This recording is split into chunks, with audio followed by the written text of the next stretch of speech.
Well, today, the White House is rolling out a sweeping executive order on artificial intelligence.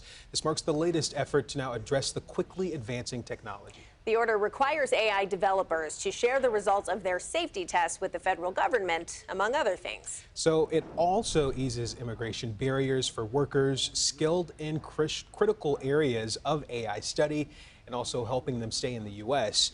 The order establishes standards to prevent production of dangerous biological materials. In addition to that, it directs the Commerce Department to develop guidance for watermarking AI-generated content to prevent fraud. The White House says President Biden spent months consulting with world leaders, academic experts, and tech executives, as well as advisors to lay out this new executive order. So joining us now to discuss is cybersecurity expert and chief insurance officer at Embroker, David Derigiotis. Thanks for joining us, as always. Thank you. So this is not a set of hard regulations, more of a set of guide rails, correct? That's correct. I mean, the executive order is a great first step. We need legislation to be passed for there to be more harder rules around what can and cannot be used. But again, it's a great first step. There are some good things that they touched on, but there are also room for improvement within it as well. What are those good things? Well, I think number one, we talked about the safety checks, making that information available before an AI model is released into the public. Just think about all the different use cases, artificial intelligence used in autonomous vehicles. You want to see what the history and what the results and improvement have been made before you jump into a car that's navigating complex intersections or heavy traffic patterns, things of that nature. Or just think healthcare, for example, prescribing medication or making a diagnosis. You want to have, again, the improvements that have been made throughout the history of the development of the AI model. So that's, again, touching on a very high level and important facet of AI. Yeah, we've talked about some of the dangers of not having any kind of regulation for AI, whether it be photos, audio, whatever the case. Can you speak to the need to make sure that we have some kind of safety guards in place? Absolutely. I mean, think cybersecurity, for example. One other area that the executive order touched on was the use of AI for identifying software vulnerabilities and fixing those types of vulnerabilities. Just a couple of years ago, we saw several water treatment facilities that were points of attack for threat actors. In one case in Florida, the attacker was able to get in and change the chemical balance to essentially poison the water. The employee that was sitting at his desk saw the cursor moving on the screen and was able to stop it before anything bad happened. But we need to have measures just like that, being able to identify weak spots, cybersecurity issues, so that we can have the necessary steps in place to protect ourselves from malicious or evil AI.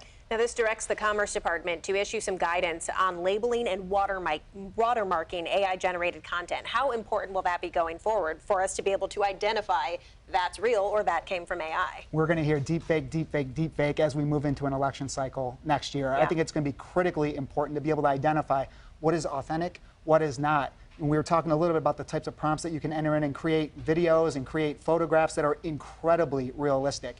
It will be harder to be able to differentiate between what is authentic, what is real, and what is not. So I think that's a very critical area, an important area that we have to get our arms around and have guidance and protections. I mean, this pretty much changes everything. We've talked about the fact that, in the past when an audio clip was released or a scandalous photo, that would make headlines. But now you have to say, is this even real? Right. That's exactly it. You don't have to be an expert to be able to create these things as well. The tools have become so good and so sophisticated. You don't need to have a background in data engineering, data science, or whatever it may be to be able to create these incredible images. The tools do it all for you. It's all in the prompt, being able to go and tell it exactly what you want it to do, and it creates a beautiful image and incredibly realistic video. So again, it raises the playing field for good guys and for bad guys as well. Is it almost shocking to you how quickly it's developing and advancing just by the week?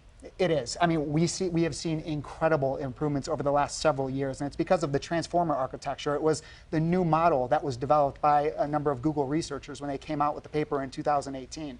So we've seen incredible advancements since that new model has been introduced. That's why we hear about AI in the headlines constantly. Yeah. It's been improved, and there's a lot of additional steps that are going to be taken to continue to refine it and make it better. Now, the president has acknowledged that in very recent history, the government was too slow to react with things like social media, and now we're seeing some of the fallout from that. Does it seem like they're moving at a better pace with this potential threat? I think we are. We're still not moving at probably the speed that everybody would want to see. I think there's still a lot of ground that we need to cover, but better late to the party than never. I think this is a great first step that we're taking. All right. David Derigiotis, our cybersecurity expert, thanks so much for stopping by today. Thank you. Appreciate it.